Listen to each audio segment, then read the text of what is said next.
On Press Perspective today, we touch upon BTS's world tour and its broader implications for K-pop. Do stay with us.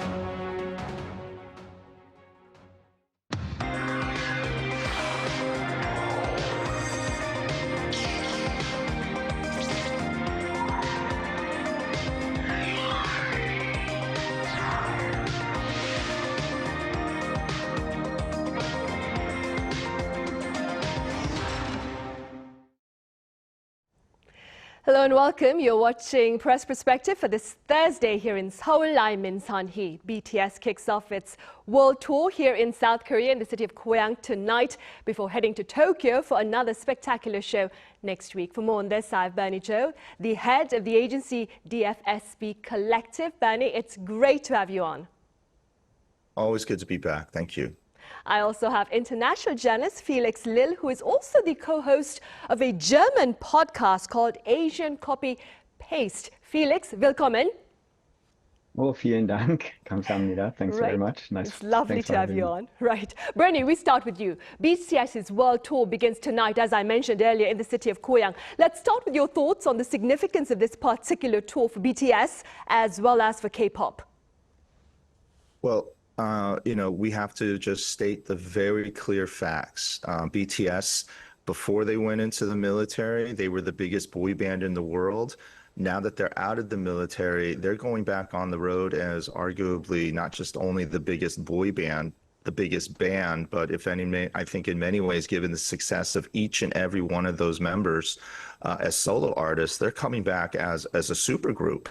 And again, at the moment, BTS has already shattered a lot of records with their new latest record. And again, it's no surprise that they're likely going to be gunning for more records as they go on the road. As of right now, it is not only the biggest tour of the year, obviously the most anticipated, but is the biggest K-pop tour in history. As your reporter mentioned earlier, from 2026 to 2027, 85 dates, 34 cities, and I'd probably throw a plus sign on it because I think they're going to probably add a few more, 23 countries.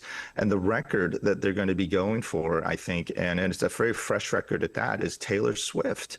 Taylor Swift just got off the road and she pulled in over $1 billion in revenues and had an economic impact of nearly $5 billion around the world. And there are a lot of analysts as well as fans who really strongly believe that BTS will be on par or perhaps even surpass this record, incredibly impressive, massive record that Taylor Swift just pulled off when she just got off her world tour. Well, the numbers themselves, they sound so surreal. Felix, following the opening concert here in Goyang, BTS is scheduled to go on stage in Tokyo next Friday and Saturday, if I'm not mistaken. What can you tell us about the atmosphere there ahead of this event, including, of course, the impact on aviation, if you will? Yeah, well, it's definitely one of the topics of the talk of the town in Tokyo at the moment. So I spoke to a friend this morning and she told me, BTS ga戻ってるよね. So BTS are coming back, right? So she knew about it, although she doesn't have ticket and also isn't a big fan, but still, people know. It's going to be a big concert in a big place. It's taking place in the Tokyo Dome, which is on normal days the stadium of the baseball team Yomiuri Giants, one of the leading teams in Japan. For concerts, it has a capacity of around 55,000 people. As this concert and that date approaches, I expect the talk of town to become a little louder. And as you mentioned, BTS is not just talk of the town, but also talk of the airlines or among the airlines or within the airlines, because the group does have an impact on flight patterns and pricing patterns, actually. That is because BTS has a large international fan base and one that seems to be willing to travel to other countries to see the band or group to perform live. Then again, because airlines know this, they often offer additional flights from the places where they expect most fans to be located and be willing to travel. And again, that because the dates are pretty much fixed, because it'll be just before the concert and just after the concert, there'll be a surcharge usually in prices. So prices tend to rise whenever there is a BTS concert approaching. that trend is not exclusive to BTS, but BTS is said to be one of those players that actually can drive airline prices. Right. Felix, speaking about travel, last August, I believe, you did an extensive piece on the jump in foreign travel to South Korea driven by K-pop. Do you expect this particular trend to gain greater traction this year?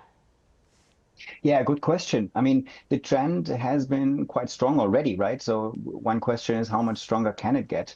I think that regarding the concert of BTS in March, there were kind of mixed interpretations regarding how successful that event was. So on the one hand, there's obviously, everything that Bernie already said. There's new records and so on, lots of streaming, lots of data traffic. On the other hand, there were different accounts of how many people there were at in the city center in Seoul on that day of the first concert. And all of these counts were lower than what had been forecast beforehand. At the same time, though, the concert was streamable from afar, so people didn't really have to travel to Seoul.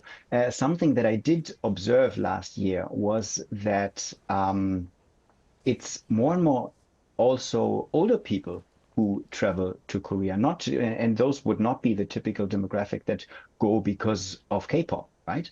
It might be the parents of the fans of K-pop groups that go along, or it might just people who, because they hear younger colleagues of work and so on talk about Korea, and then they also want to go.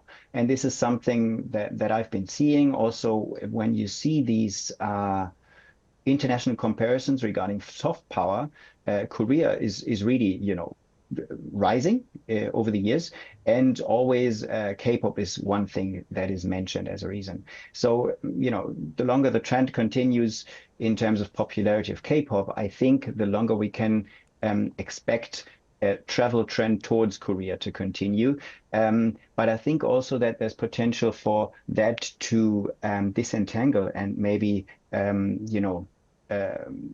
are emerging many other reasons to travel to Korea, but K-pop has been one so far, and maybe there will be more and more. Right, and staying with that then, Bernie, 7 out of 10 foreigners have been found to be interested in the Korean wave, with, as Felix said, K-pop at the top of their list and BTS taking center stage, of course. How do you respond to the power carried by K-pop to influence national image as well as related industries? I mean, Bernie, what should we be celebrating? And I suppose, what should we be cautious about? Well, I think we have to address the source of that particular statistic. It was from KOFIS, the Korea Foundation for the International Cultural Exchange. And that statistic came from their latest report, the 2026 Overseas Hallyu Survey. Now, again, when I read this report, but more importantly, when the general public and policymakers read this report, it's nice to sort of pat everybody on the back saying, yay, K-pop for the 9th straight year is the #1 image associated with South Korea. But that particular fact and that particular figure isn't just necessarily a feel-good number. It's very significant because, as you mentioned before, when we talk about not just K-pop, but K-pop culture, it's not just soft power, it's economic power. Currently, K-pop is driving the K-pop culture boom in terms of exports. It's roughly the about $30 billion plus export market annually, and it's second behind automobiles in terms of the biggest consumer exports out of South Korea. So it's not just a soft power play, it's a very important economic power play. And so statistics like this is often backed up not just obviously by the government, but more importantly by the stock market. Not one, not a few, but all of the top Korean, not just music companies, but entertainment and media companies are publicly traded on the Korean stock market. And as a result, this statistic clearly shows that K-pop is not just a magnet for not just tourism, but it has an amplification and uplifting effect for other ancillary industries, whether it be fashion, whether it be beauty, even food for that matter. And so seeing K-pop, not only having such an impressive impact in terms of image, it also has a tremendous impact in terms of the economy and obviously exports. Right, and staying with its economic power, Bernie, BTS's parent company, Hybe, has sought to advance its global growth, if you will, with diverse acts, including multinational girl group Cat's Eye, and of course the Latin boy band Santos Bravos. What are the implications of these endeavors for K-pop going forward? You know, up until now, we've always talked about K-pop, the music exporting well. What we're starting to see now, and Hybe has obviously had some very early signs of success. It's not just K-pop music, but the K-pop music business model is now exporting incredibly well. And when we look at the numbers, and these are incredibly impressive numbers in terms of revenues, we have to now look at not just Hybe, but also Kakao and SM Entertainment. They're not just the number one and number two music companies in Korea with annual revenues. They are the de facto number 4 and number 5 major labels in the world. And right now what we're seeing is both Hybe and Kakao and SM acting like global major labels. And specific to Hybe, as you mentioned, Cat's Eye, a multinational girl band that has gone on to not just commercial, but more importantly, critical success with numerous nominations at prestigious award shows like the Grammys. And obviously we have the emergence of a new K-pop trained boy band coming out of the Latin music market. We have to also, highlight the fact that Hybe owns one of the biggest country music labels in the world, one of the best hip hop labels in the world. And they've just announced opening offices in both China and also India. And particularly in the Indian market, there's a lot of hype, there's a lot of hysteria, there's a lot of excitement by the fact that they have for the first time announced that they too are going to be launching and conducting audition shows in India. And so in many ways, I think what we're starting to see from Hybe is they look like a major label, they act like a major label, and just purely based on numbers, we need to start treating them and thinking them and addressing them as a de facto global major label. Right, something to think about, of course. Felix, an article that you wrote for the German media last month, it was actually the topic of one of our shows. You claim the new cool comes from South Korea. Would you like to take this opportunity, Felix, to perhaps further share your observations? Sure, why not? So, das neue Cool kommt aus Korea. I think that was the headline to an article in the culture section of a magazine called Cicero. It's a monthly magazine in Germany. And well, that headline said basically that Hallyu is, of course, much more than music, right?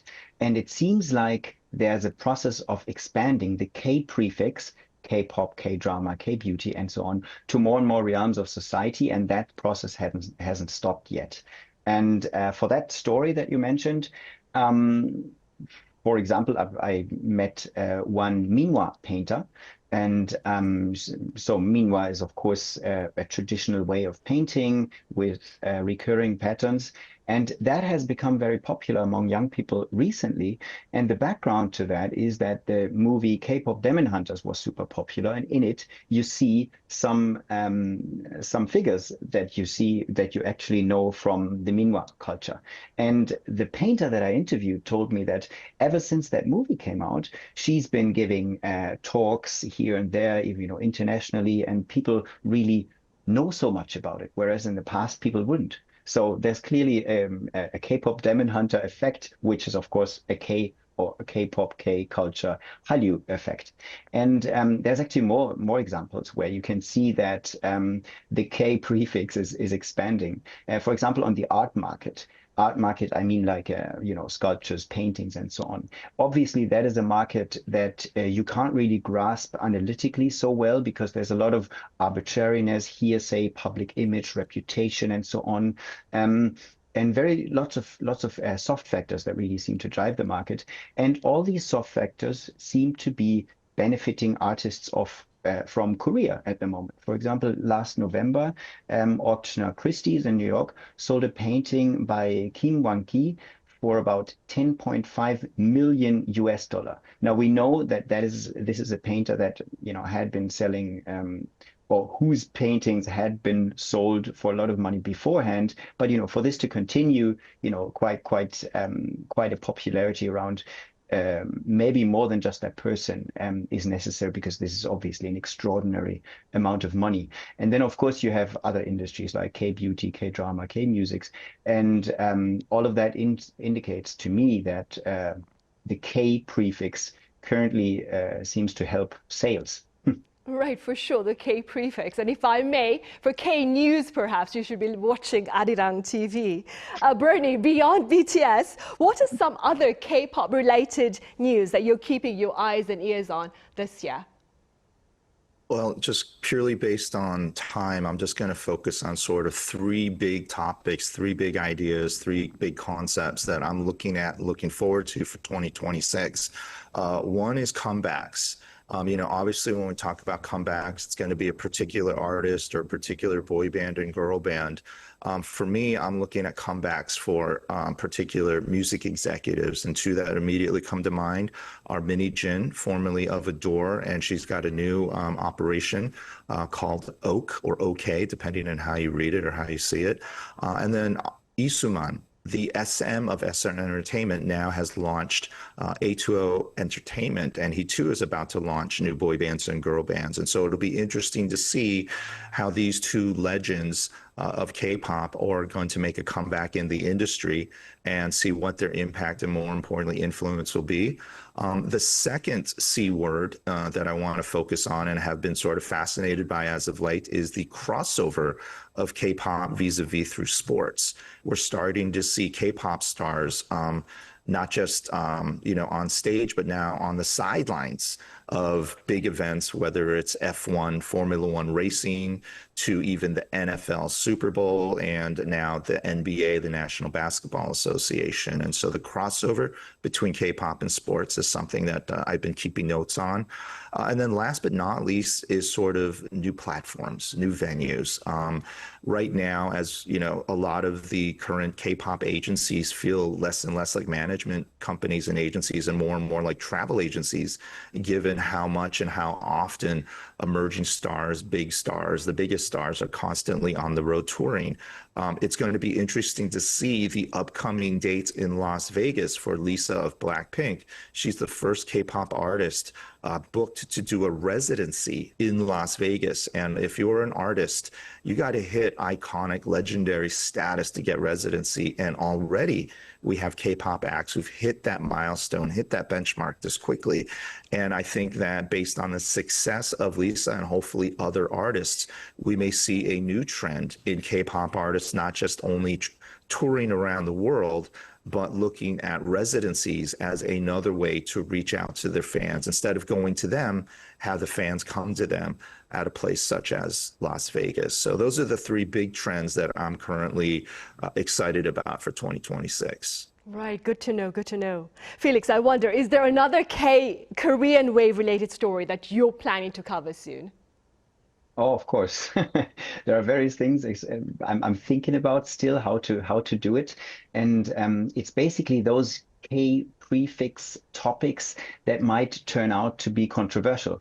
One area I can think of is, for example, the erotica market. So why? Because if an aesthetic or a look that is thought of as typically Korean is popular these days, then I can totally imagine how that would be popular in that market as well.